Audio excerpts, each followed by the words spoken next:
Yes, welcome to another interesting edition of the industry. Yes, you know how we used to do it. This is where we get to talk about matters in the space. And today we'll be talking about talent and the management, and also talking about studio management, especially these days when we have radio presenters being yanked off one way or the other. So he's a part of studio management. And I have here with me today Mr. Gbemi Falona, who is our studio manager with 32fm. Who will be doing this with me today.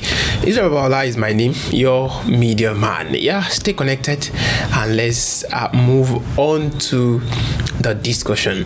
Mr. Gbemi, welcome, sir. Thank you. Yes, let's start from here because we want to deal with the subject itself. Talent and the management. Talent and the management. What is always the problem, or what is always the issue for every organization? The talent, the organization itself. Well, since you've put it that way, talent management, I would say it's talent.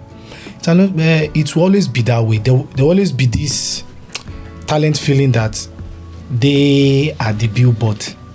Okay. For any media organization, be it radio broadcasting or television, the talents will feel they are the billboard, and in all truth, they're actually the billboard. They're actually the billboard. Yes. So now I drop a post on a social media platform where I was asking people, is he the talent? Who should be given the due credit? The talent or the media organization? So in your own view, who should be given the due credit? Is it the media house or the talent? Both. Because without the media, without that platform, the talent can't shine. And without the talent, the media too can't shine. So it's a symbiotic relationship. They both benefit from each other. So I can't say one is more important than the other. They both work together to have this synergy that now gives the audience the best of broadcasting. So you can't really give it to one. Okay, but it looks like most chairmen do give it to themselves, because not only chairmen, I think media managers, you hear many of them have been to few radio stations and you hear the word from the management, I've given you the platform and use it for your own advantage. What else do you want from me? Even to the point that the welfareism of the talent is being ignored. The management don't care about the welfareism of the manager. And when I say welfareism, I'm talking about remuneration, salary. So they don't even care, because they believe that in as much as they've given you that platform, use it to your own advantage. Well, does it work like that? It doesn't. And if you are saying that it's even between the management and the presenters, what about the other media personnel, like the studio managers, the engineers? A presenter will come and do probably an hour, 2-hour show for maybe a radio station that has this kind of style that uses beats, like maybe morning belt, afternoon belt. Maybe the presenter will come and do a full belt, 6 a.m. to like 12 midday and go. But we have engineers that will be there for like 12 hours. Are they not important too? But I'll just go back to what I said initially. Even with a platform being provided by a CEO, the CEO cannot run the station alone. A presenter too cannot come on here without having the backup of the engineers, the studio managers, even the traffic that will have to bring schedule adverts, marketers that will bring in the adverts that will keep the station running. Because without diesel, station don't run on water, they run on diesel, and diesel is expensive. Obviously. Very, very expensive. So the truth of the matter is that everybody in a media organization, especially radio in particular, is very important. But the thing is that, like I said, you know what a billboard is. You could have an industry in one corner, but you have a billboard that would be the pointer to that industry. That's what everybody sees, and that's what most presenters are. Then you now have a star presenter that the people love. Of course, there's a clout that presenter carries, and there's a level of importance they tend to ascribe to themselves, which is right. They ascribe it to themselves, or that that's what they are. Yeah, that's what they are. But who? Because they built it too. Yes. But they built it through someone else's platform too. Someone else gave them that platform. You can't be in your house and start making sense. But remember, this is now a digital world. Yes, and that's where there's no longer monopoly of gatekeeping, which most proprietors ascribe to themselves by saying that I give you that platform, because you can actually leave that platform and use the extraterrestrial, which is the internet. That's the platform that gave birth to people like I've forgotten this young guy now that is now in Olotu. Okay, call Olotu. No.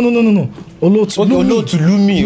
Okay. Yes. Lumi. Yeah. Lumi was with Terrestrial before. Lumi was with 32fm at a certain point. Then he went and he started doing his thing. He had even been doing it before he came to Terrestrial. And he's doing well. Look at Arojile. Arojile is doing both Terrestrial and Extraterrestrial.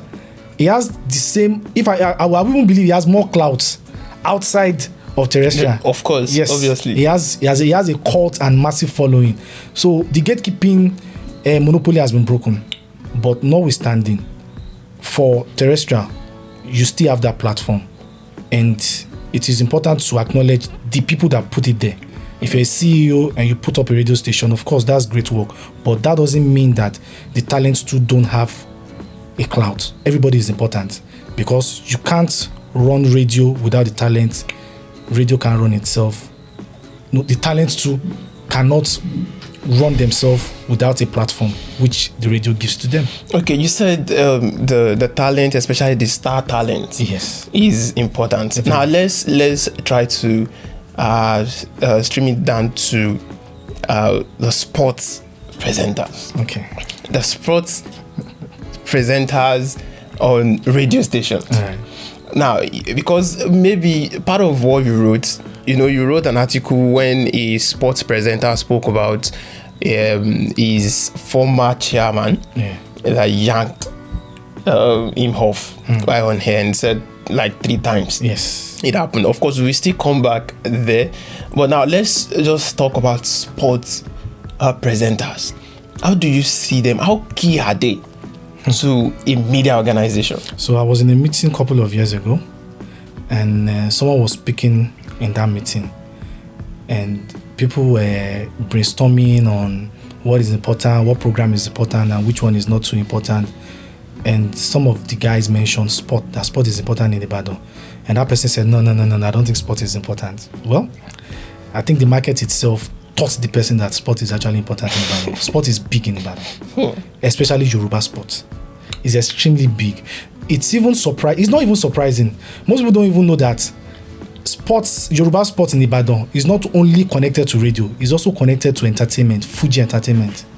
There are many sport presenters that are allies, not just allies, that are promoters of Fuji artists. Yes, we've had some sport presenters that write lyrics and promote Fuji artists.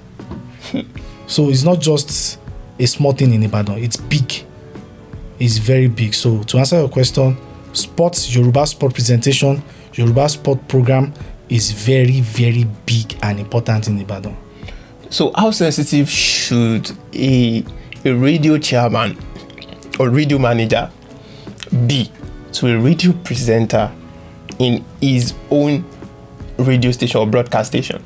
I think it should cut across. It shouldn't just be on specific presenters. Okay. Be it a sports presenter, be it a news anchor or a political presenter. Broadcast presenters and CEOs should have a very good cordial relationship with each other. Yes, because it's a talent oriented craft which deals with mental will I say mental brainstorming. It's not like something that you have to actively do. Yes, like menial. It's more of mental and it's more of talent oriented, which is, if I can use Yoruba, of course, you get. So you have to be very, so it's not everybody that can do what most presenters do.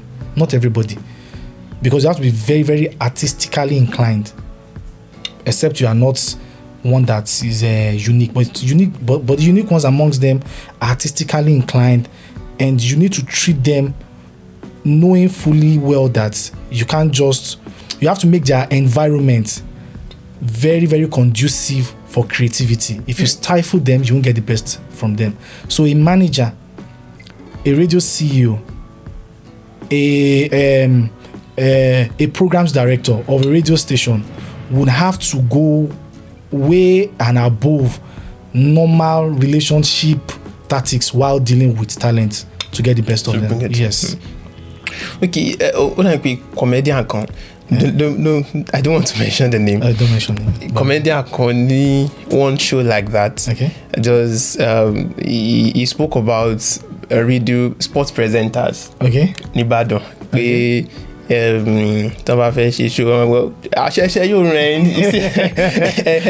So you see the pace, the peak, the tempo, and all of that. Yes. Have you at one point or the other maybe felt like you want to run now? You wouldn't need the Hariwo. I know you are a studio manager. I'm a studio manager, of course. Now, Emma back in it. But níbi tèmi wá wọn kì í bàjẹ́. But mo mọ̀ pé láwọn bòkè wọn bàjẹ́. Now, so what do you think? Or do you just believe that's just their thing and that's the style that needs to be able? Because one thing is you also see young talent, young talent in that sport broadcasting niche. They're also doing like that. Yes. They're very fast. They run. Calm down. I would want to say like this. Radio now is dynamic. There was a time there's a format to it, especially to presentation. Back in the days of Radio Nigeria, state-owned radio station, there's a format. There's an NBC standard. There's a way you go about it. But with the advent of independent broadcasters and independent independent-owned radio stations, private radio, yes, privately owned radio stations, you now have a situation where there's room for creativity, where there's room for using local content and allowing presenters to connect with their core listeners. That's why we now have banters. Yes, but there should still be professionalism, because in as much as there's creativity room, there's also it is also limited by the professional standard and ethics. Yes, for that craft. So for example, you can present and talk and do anything and go so fast, because sports especially in the southwest, in Ibadan, I don't even think it's more of presentation, it's more of the banter. Yes, what do you call the one they do on the pitch? Go. The commentary. Yes, I believe that most Yoruba presenters in Ibadan run commentary. It's only few of them that actually do sport presentation. Commentary no run. And then there's nothing bad about it. Should be content when you're funny, but there should be that balance of you still have to do it in accordance to the rules and regulation of broadcasting. So what does broadcasting say? If you check the NPC code, you can't pre-sing Oli Kinyon. According to NPC. Okay, yes. Before we go there, I think that's where we are now going to now. A lot of people might not understand this, those that are not inside the industry, when it comes to the word yanked off. Yes. It's a word that he knows, you understand, he don't yank them off. Yeah. And when that yanking off is it comes from the studio manager. Yes. And so I believe you understand studio management so when that's your area of concern. So I would love to dig in now. We are talking about being yanked off. Who can yank someone off? You know, being yanked off now, this with the studio, inside the studio. Yes. It's not off matter, it's within the studio and Yes. what happens in the studio. Yes. And you are a studio manager, you understand studio management. Now, who can yank someone off? The studio manager can yank anybody off, but not on his own volition. Okay. He has to take authorization from either the CEO, the MD, the head of programs. Yes. Okay. So that means once the studio manager receive the authorization of maybe the manager, is the one to yank Yes. that person off.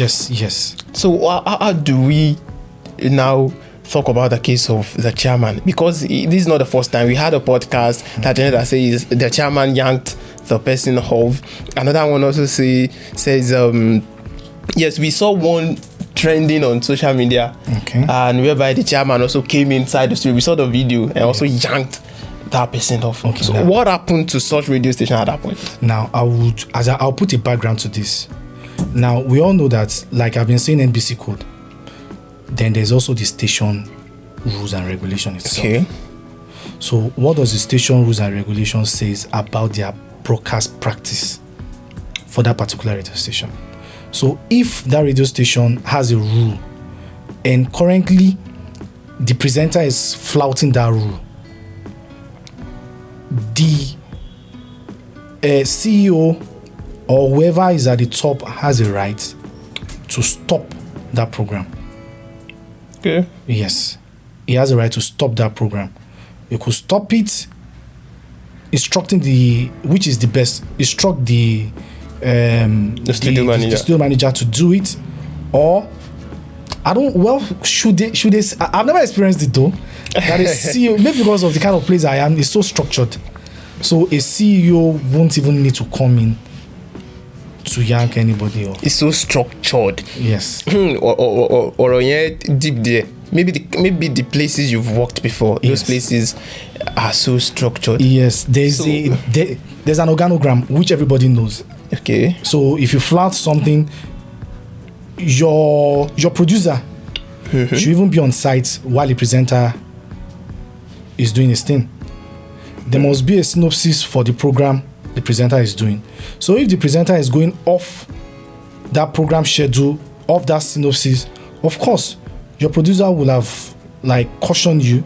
And if they see that you are going in a direction that can put the station in trouble with NBC, of course, that has to go.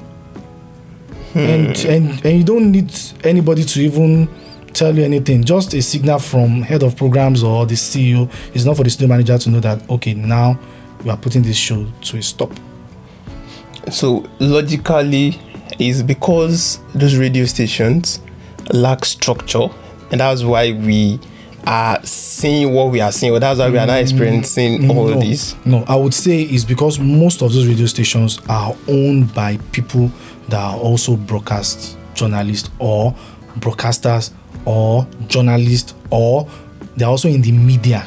So they actually know the rules, or will I say they actually know the workings of the studio and broadcasting apparatus. Because I can't imagine someone who is like maybe a politician who now invested his money into radio broadcasting. He might know a bit of the intricacies of broadcasting, but he might not know everything. So I don't expect him to come in and just do that kind of a thing, because there are some things that might be out of his own, will I say, maybe his own preferences. And your preferences doesn't matter in a professional setting like radio. You get, it has to go along the ethics and the rules that guides that profession, not your own personal preferences. So if a CEO should come and tell me, oh, I don't like that song, why don't you like the song? Because before you employed me, you told me about the music policy of the radio station. So if the song goes along with the music policy, so why would you come into the studio and yank it off? Yes, that means you don't know what you're doing. You are only doing that because you are the owner of the radio station and you are just acting in a draconian way. But a professional person would only do that kind of a thing in accordance to the rule and ethics of the profession. So why did he yank that person off? Even though we have to be very careful, according to the NPC rule, the only reason why a program can stop suddenly is either there's an emergency, Okay. Maybe there's fire or there's a catastrophe. Is that all correct? If it's not correct, edit it. Yeah, maybe there's fire or pandemonium. Yes, or pandemonium. Or there's a breaking news. Okay. Anything aside that, a program shouldn't stop suddenly. According to the NBC. According to the NBC. Yes. So whoever has yanked off anybody, we have to ask the question, on what ground was that person yanked off? Yes, it's important to ask that question. Okay, good. I think very soon we'll be calling it a day on the show. But before then, let me talk about this randomly. Okay. Which is about still in the industry. Yeah. Still in the industry matter. Now, you spoke about privatization. Yes. Of radio station. Yes. And especially when the chairman is a broadcaster. Yes. Now, it's looking as if maybe it's something we will not be able to prevent. Yes. In the future, that broadcasters now becoming CEOs. Yes. Now, when we have broadcasters becoming CEOs, don't you think that they may have to violate more of all these rules? That you said, of course, accordingly, a structure, the organogram of a radio station, to know who to tell and who to tell. Okay, oh yeah, yank that thing off. Yes. And instead of the chairman doing that. So how do we prevent? Is it that privatization is bringing in or professionalism? Unprofessionalism. Well, I would not say privatization, because we still have more broadcasters that look forward to having their own radio station. Yes. So now the problem will be from the foundation. Those broadcasters that are looking to get their own radio station, what is their background in broadcasting? Are they trained broadcasters? Are they trained broadcasters? Are they trained broadcast journalists? Or are they just OAPs? Are they just on-air personalities? Are they just personalities? Because radio really accommodates people that are popular but are not trained to come on here. Yes, that are not trained journalistically to come on here. You can just give them the basic ethics of radio, studio ethics, and they can go ahead and talk. They can do talk shows, they can do opinion shows, but they can't read the news. They can't do specialized technical shows like maybe political current programs. Yes, current affairs. No, they can even do current affairs, but real deep political shows, they can't do that one. But they can analyze. You understand? So, if such a person owns a radio station and has not gone to any formal school, for me, I studied marketing and I did banking and finance. But I came to Primus Media Academy. I was trained in the ethics and the rudiments of broadcast, especially radio. So that knowledge gives me an edge to know what goes and what doesn't. So if I own a radio station, then I know what is expected of my presenters, what is expected of my head of programs, what is expected of people that work in the organization. But if I just join as a novice and I'm just a personnel and I rise up to the rank of being able to talk because I'm eloquent and I have things to say, yet I'm not formally trained. If I have a radio station, of course, I will run afoul many rules and regulations that guides that industry. So if that's the case, we will still have a lot of radio CEOs that will run afoul the rules and regulations that guides the profession that they have now. Okay, what should a radio presenter, or let me say a star talent, understand when it comes to studio management to avoid being yanked off? Yes. And what should also the radio chairman or chairman also to understand when it comes to yanking off, so that they will both avoid those things, so that they will not be yanked off while on air. So for the star presenter, get a copy of the NBC rule. Okay. Get a copy of the code, the NBC code, because for any religion, you have a book that guides you. For every country, there's a constitution. for every for every profession, there is a code of conduct that guides it. For radio presentation, there is an NBC code that guides it. So you need to know it. So for a star presenter, a normal presenter, you need to get to read the NBC code. Aside that, get training. Come to Primus Media Academy. Get training. It's very important. Get training. Join the NUJ. Okay. Go to school. It goes beyond just being able to talk, because talent in itself is not enough. Because it's very embarrassing for a star talent to get yanked off. It's very embarrassing. It shouldn't be. It demoralizes the person. But if what you are being yanked off is actually an infraction, you are the one that caused it. Now for the CEO, there are many ways of addressing issues.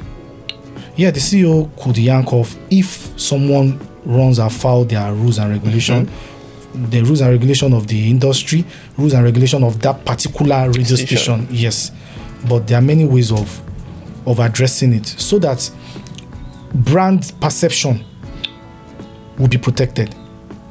Because it doesn't look good. You know, radio is no longer as a Gbesi.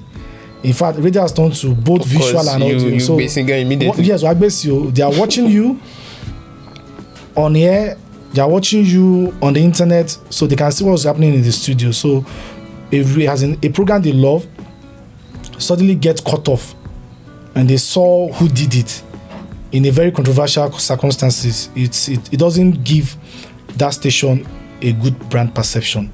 So CEOs, managers must learn how to resolve conflict, must learn how to resolve infractions in a way that won't break their talent, yet still get results. Yes, thank you so much for coming around today, Mr. Gbemi Falona. Yes, there's a convenient point for us to bow out of the show. Of course, follow us on all social media platforms on Facebook as Primus Media City, on Instagram as Primus Media City, on X as Primus Media City, and on YouTube Primus Studios, so that you can enjoy this content that drops soon. Thank you so much for coming in. I am Israel Babalola. Stay blessed.